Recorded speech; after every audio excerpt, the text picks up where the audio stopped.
Hola a todos y todas, espero que estén muy bien. Bienvenidos a un nuevo seminario de 30 Minutes Medicine. Mi nombre es Guillermo Castro Contardo, estudiante de cuarto año de medicina en la Universidad de Talca. Y en esta ocasión vamos a hablar sobre las generalidades de las vasculitis sistémicas y en específico sobre la vasculitis de vaso pequeño. Aquí está la hoja de ruta de la presentación, el perfil de conocimientos que exige el UNACOM para este tema. Y comencemos hablando sobre los aspectos generales. Las vasculitis se definen anatomopatológicamente por la infiltración inflamatoria de las paredes de los vasos sanguíneos y cada vasculitis va a poseer un mecanismo fisiopatológico específico que va a llevar a la inflamación y a la lesión del vaso. Esto incluye disfunción y lesión directa de las células endoteliales, por ejemplo, mediante mecanismos de autoinmunidad, incluye susceptibilidad genética que involucra el complejo mayor de histocompatibilidad, mecanismos de hipersensibilidad, ya sea mediados por inmunoglobulina E, como en el síndrome del Churg-Strauss, por inmunidad celular, que es responsable de la formación de granulomas, como en la vasculitis de grandes vasos, por depósitos de inmunocomplejos, como en la vasculitis de IgA, y por anticuerpos. Dentro de estos últimos, de los anticuerpos, van a destacar los anticuerpos anticitoplasma de neutrófilos, los ANCA, que se dividen en ANCA-C y ANCA-P según su patrón de distribución a la inmunofluorescencia. Los ANCA-C van a identificar la enzima proteinasa 3 y tienen un patrón de distribución citoplasmático, como se ve acá en la imagen de la derecha, mientras que los ANCA-P identifican a la enzima mielopiroxidasa y tienen un patrón de distribución perinuclear. Su importancia clínica radica en que especialmente los ANCA-P pueden asociarse a varias vasculitis, mientras que los ANCA-C son característicos de la poliangitis granulomatosa. Asimismo, hay vasculitis que típicamente son ANCA negativas, como el púrpura de Shoinen-Henoch, la panarteritis nodosa, la enfermedad de Kawasaki y la arteritis de células gigantes. Las vasculitis se pueden clasificar en vasculitis primarias cuando se presentan de forma aislada y generalmente restringidas a una localización anatómica, o secundarias cuando se asocian a otra enfermedad generalmente reumatológica o bien a infecciones o drogas.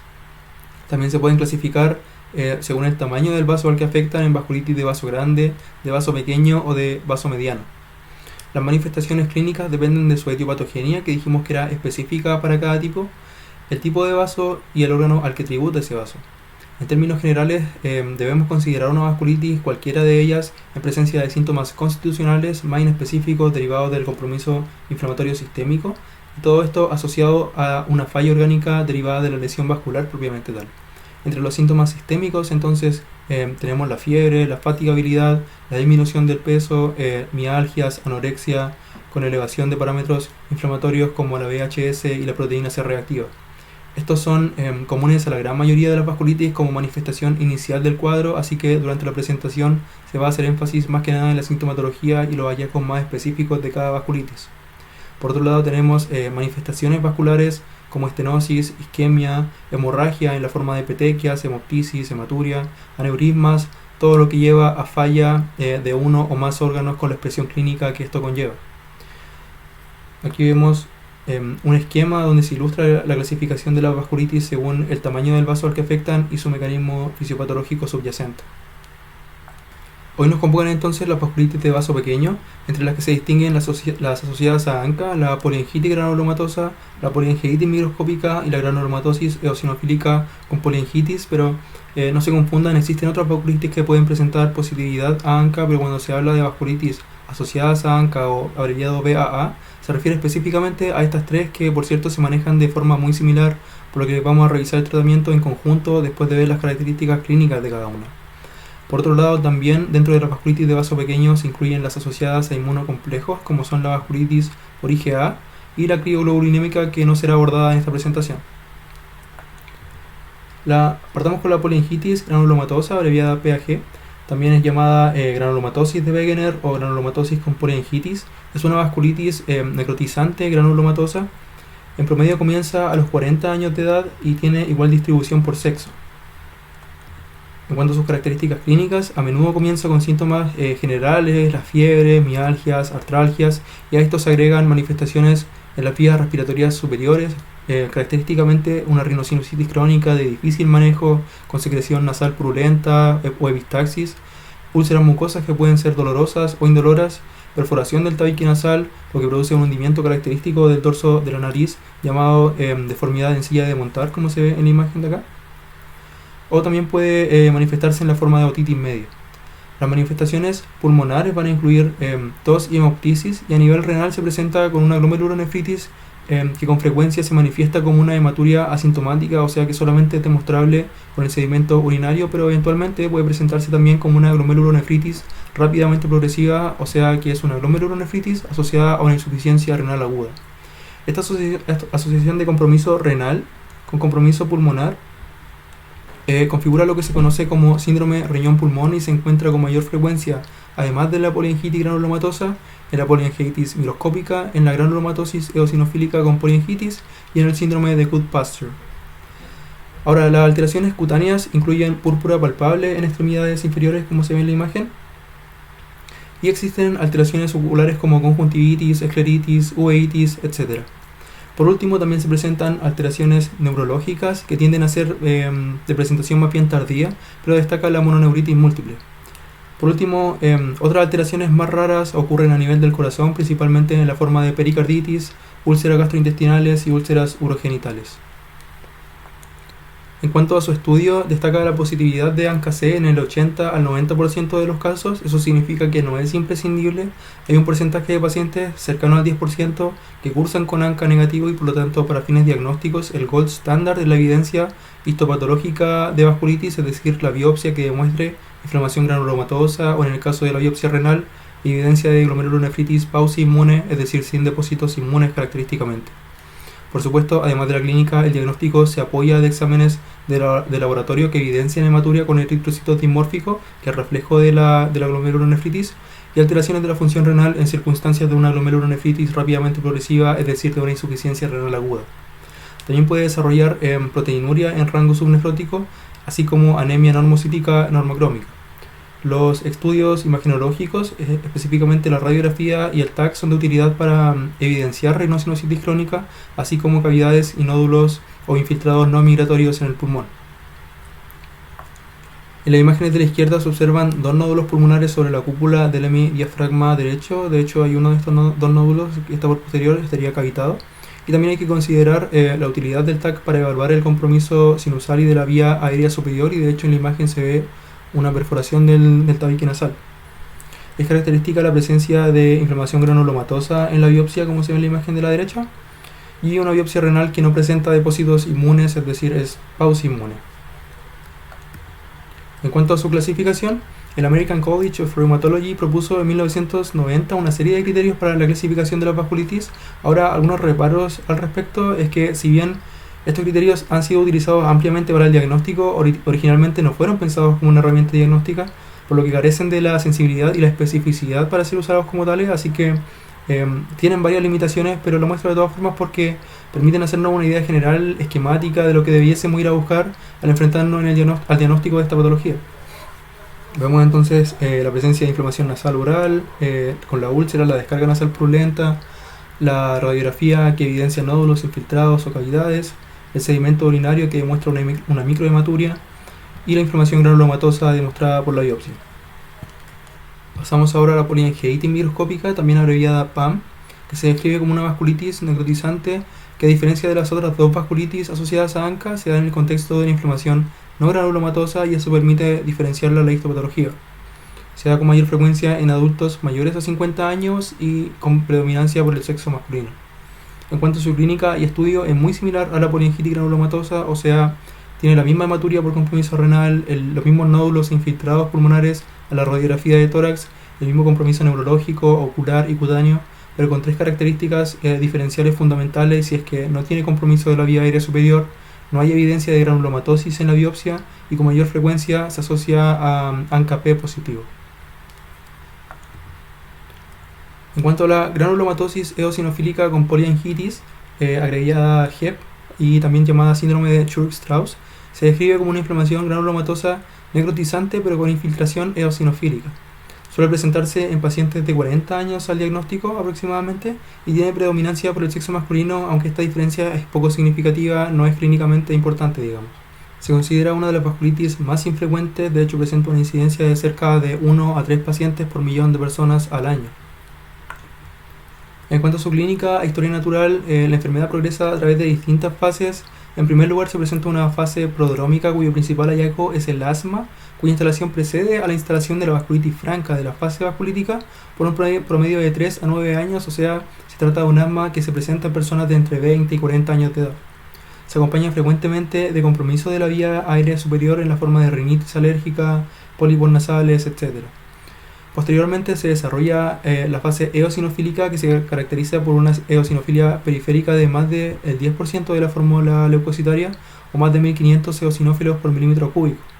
En esta fase los eosinófilos infiltran los distintos órganos generando manifestaciones sobre todo a nivel del pulmón en la forma de opacidades radiográficas y a nivel del tracto gastrointestinal como gastroenteritis eosinofílica. Por último, en la fase vasculitis se instala la vasculitis franca y puede ser precedida por síntomas inespecíficos, especialmente fiebre, pérdida de peso, astenia y compromiso del estado general. Ahora hay que tomar con precaución estas fases porque hay que tener en consideración que no siempre se presentan de forma tan distinguible y tampoco están presentes en todos los pacientes. Ahora, cuando se instala la vasculitis franca, se agregan manifestaciones por el compromiso de los diversos sistemas, tales como alteraciones neurológicas, dentro de las cuales el compromiso del sistema nervioso periférico es una de las manifestaciones más importantes de la vasculitis, por ejemplo en la forma de mononeuropatía múltiple, que es el segundo hallazgo más frecuente al debut de la enfermedad, solamente superado por el asma y está presente en más del 90% de los pacientes. Las manifestaciones cardiovasculares incluyen la insuficiencia cardíaca, la pericarditis y alteraciones del ritmo que pueden poner en riesgo la vida del paciente. Las alteraciones gastrointestinales incluyen la gastroenteritis eosinofílica, que se presenta con dolor, diarrea y hemorragia digestiva y presenta algunas características distintivas a la endoscopía, como se ve en la imagen, como alteraciones en las vellosidades, entre otras cosas. Las alteraciones renales se caracterizan por una glomerulonefritis, cuya manifestación clínica es variable, puede ser desde una hematuria hasta una glomerulonefritis rápidamente progresiva con insuficiencia renal. Hay también presencia de lesiones cutáneas que típicamente se presentan como nódulos dolorosos sobre las superficies extensoras de codos, manos y pies. Y también se presentan o puede haber otras manifestaciones, pero con mucha menor frecuencia, como compromiso ocular, artralgias y miositis. En el estudio destaca la positividad de ANCAP en cerca del 50% de los casos, una eosinofilia periférica con más del 10% de la fórmula leucocitaria o más de 1500 eosinófilos por milímetro cúbico. Y también se evidencia hematuria microscópica y una insuficiencia renal aguda en el caso de una glomerulonefritis rápidamente progresiva, la presencia de proteinuria, cilindros hemáticos, etc. Puede hallarse también una anemia normocítica normocrómica y destaca a los exámenes imagenológicos, a la radiografía y al TAC específicamente los infiltrados pulmonares migratorios, que quiere decir que cambian de ubicación o desaparecen de un control a otro. En la biopsia es característica la presencia de eosinófilos extravasculares, si se alcanza a ver en la imagen. Tenemos un vaso sanguíneo y eosinófilos fuera del vaso. Según la clasificación de la ACR y a modo de resumen, entonces destacan la presencia de asma, de una eosinofilia mayor al 10%, de mono o polineuropatía, de infiltrados pulmonares fugaces, anormalidades en los seros paranasales y eosinófilos extravasculares en la biopsia. Entonces, como ya hemos mencionado, el tratamiento de estas tres vasculitis, de las vasculitis asociadas a ANCA, se realiza de forma muy similar.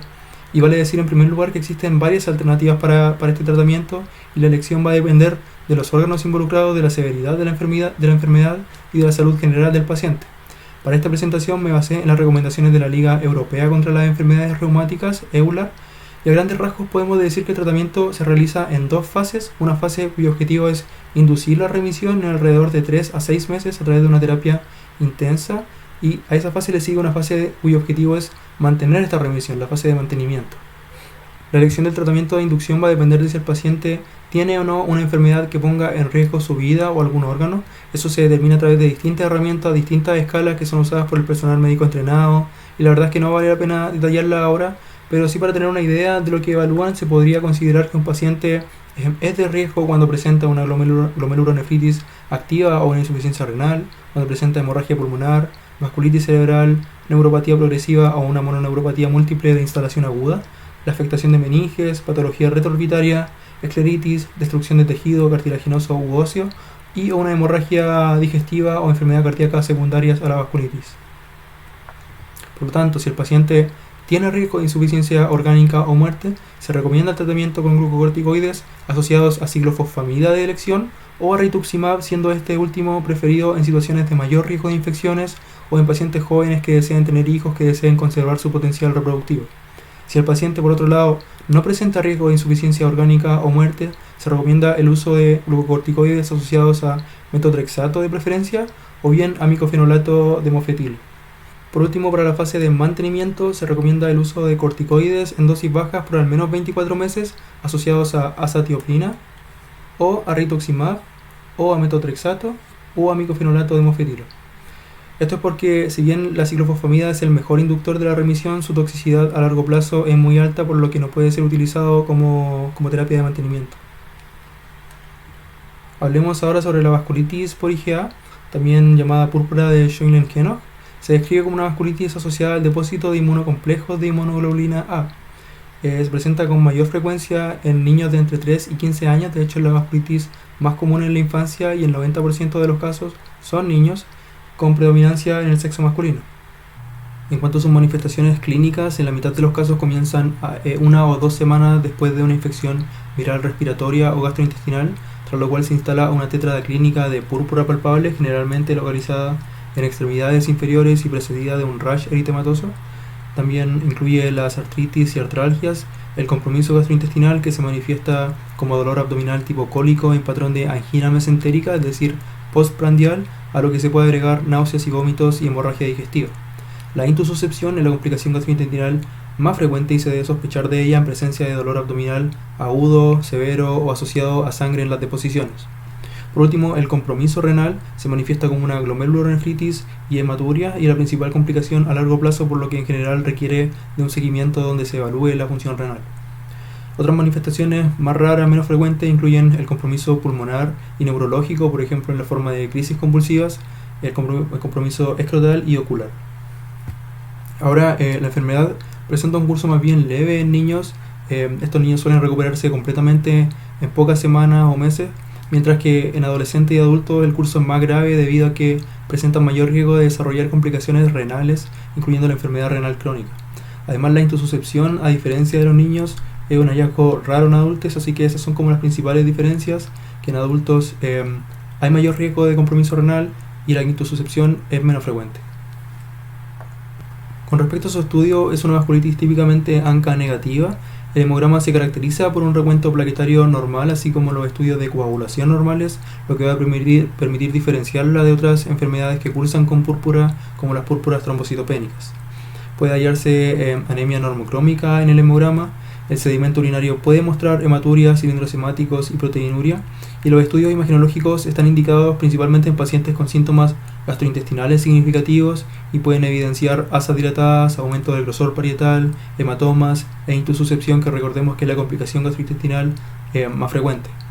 Con respecto a la biopsia cutánea está indicada en casos de rash con características atípicas dentro de 24 horas desde el comienzo de la afectación, luego de lo cual pierde eficiencia, por así decirlo. Y por otro lado, si existe compromiso renal severo o duda diagnóstica, está indicada la biopsia renal, que muestra hallazgos idénticos a la nefropatía por IgA o enfermedad de Berger con depósitos mesangiales de IgA. La imagen de la izquierda muestra una intususcepción a la ecografía, mientras que el TAC demuestra asas intestinales con paredes engrosadas. La imagen de la derecha muestra la inmunofluorescencia de una biopsia renal con el típico patrón de distribución mesangial indiferenciable de una nefropatía por IgA. Los criterios de la ACR para la clasificación como púrpura de Henoch-Schönlein destaca la púrpura palpable, la edad de presentación menor a 20 años, la angina mesentérica y la biopsia que demuestra granulocitos en la pared de arteriolas o vénulas. Con respecto al tratamiento para los síntomas articulares y el dolor abdominal, suele ser suficiente con el reposo y los AINES, y teniendo como recuerdo que estos últimos se deberían evitar si es que existe compromiso renal. En casos severos, por otro lado, sí está indicado el uso de corticoides. Si existe sospecha de intususcepción o existe presencia de una tumefacción escrotal dolorosa, se debería también considerar la evaluación quirúrgica. Las manifestaciones cutáneas por lo general son autolimitadas, pero en casos severos está indicado el uso de dapsona o colchicina. El tratamiento de la nefropatía es similar al de la nefropatía por IgA. En el caso de los niños se indica IECA o ARA2 con proteinuria de entre 0,5 y 1 gramo por día y se agregan corticoides si es que la proteinuria es mayor a 1 gramo por día. Por otro lado, para el tratamiento de la glomerulonefritis rápidamente progresiva está indicado el uso de glucocorticoides en combinación con inmunosupresores como ciclofosfamida y azatioprina. En resumen, si la enfermedad es de carácter leve, el tratamiento es sintomático con medidas generales como hidratación, reposo, AINE para el dolor articular y abdominal si es que no existe evidencia de compromiso renal, y si hay evidencia de compromiso renal y sobre todo si el dolor no se da al AINE o el compromiso renal es severo, con proteinurias de más de 1 gramo por día se indican corticoides. Veamos ahora un caso clínico para ir cerrando. Se trata de un hombre de 52 años con historia de sinusitis de 2 años de evolución, sometido a múltiples terapias y atendido por al menos 3 otorrinolaringólogos sucesivamente. Desde 2 meses nota decaimiento progresivo y consulta por expectoración hemoptóica abundante de 2 días de evolución. Llega con hemograma con anemia normocítica normocrómica, VHS de 88 milímetros por hora y un examen de orina con 38 eritrocitos por campo, leucocitos de 27 por campo, una proteinuria de 0,8 en 24 horas y una creatininemia de 3,4 miligramos por decilitro. Tiene otra de hace 3 meses de 1,2 miligramos por decilitro. ¿Cuál sería la conducta más adecuada? Bueno, primero que todo, destaquemos los antecedentes más importantes del caso. Se trata de un hombre de 52 años con una sinusitis de 2 años de evolución, una sinusitis crónica, que se ha sometido a múltiples terapias, es decir, es refractaria al tratamiento, que ha notado un decaimiento progresivo con la expectoración hemoptóica, y a los exámenes de laboratorio destaca una anemia normocítica normocrómica, una elevación de la VHS, una hematuria microscópica con 38 eritrocitos por campo, leucocitos 27 por campo, una proteinuria de entre 0,5 y 1, una creatininemia de 3,4 miligramos por decilitro que ha aumentado progresivamente desde hace 3 meses. El paciente entonces presenta una hematuria microscópica asociada a una insuficiencia renal progresiva, por lo que se trata de una glomerulonefritis rápidamente progresiva. Por otro lado, también presenta una hemorragia pulmonar que se evidencia en una expectoración hemoptóica, y entonces el compromiso renal y el compromiso pulmonar configuran lo que se conoce como el síndrome riñón-pulmón, ante lo cual debemos plantearnos como alternativas diagnósticas más probables, aunque no las únicas, un síndrome de Goodpasture, una vasculitis asociada a ANCA, lo que incluye una granulomatosis con poliangitis de Wegener, la polingiitis microscópica o una granulomatosis eosinofílica con poliangitis. Ahora, teniendo esto claro, sabemos que la granulomatosis eosinofílica con poliangitis es mucho menos probable por la ausencia, en este caso, de antecedentes de asma y eosinofilia, que recordemos que eran características fundamentales de esta vasculitis. Por otro lado, el antecedente del compromiso sinusal crónico sin respuesta al manejo habitual de la sinusitis nos sugiere de forma mucho más probable una poliangitis granulomatosa, y en consecuencia sería esperable encontrar con bastante probabilidad positividad para ANCA-C, es decir, antiproteínas A3. La conducta más adecuada en este caso sería entonces estudiar al paciente con un TAC de tórax y de cavidades paranasales para precisar el compromiso pulmonar y sinusal. En lo posible, obtener una biopsia de mucosa sinusal de pulmón o de riñón. Es importante también iniciar de forma paralela el tratamiento con dosis altas de corticoides, es decir, pulsos de metilprednisolona seguidos por prednisona en dosis de 1 miligramo por kilogramo de peso del paciente, y agregar también ciclofosfamida una vez que se haya confirmado el diagnóstico.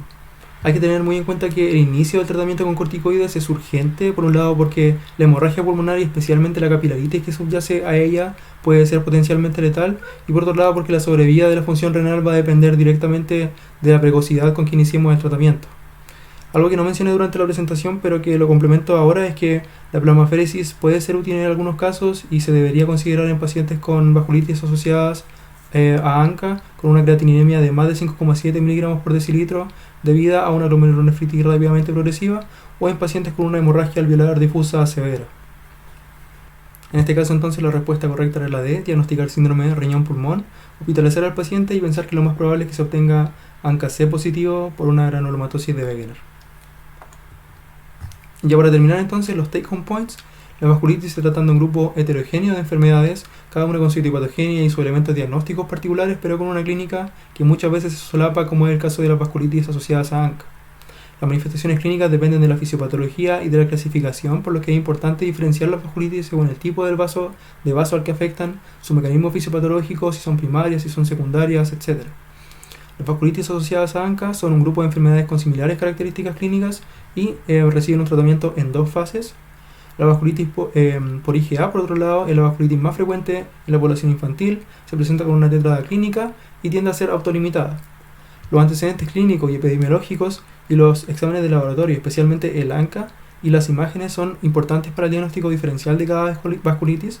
El estudio histopatológico, es decir, la biopsia, tiene un importante rol para el diagnóstico definitivo y destaca el uso de glucocorticoides y fármacos inmunomoduladores e inmunosupresores para el tratamiento, y hay que tener en cuenta que la elección de este tratamiento va a depender en cierta parte de la severidad de la enfermedad.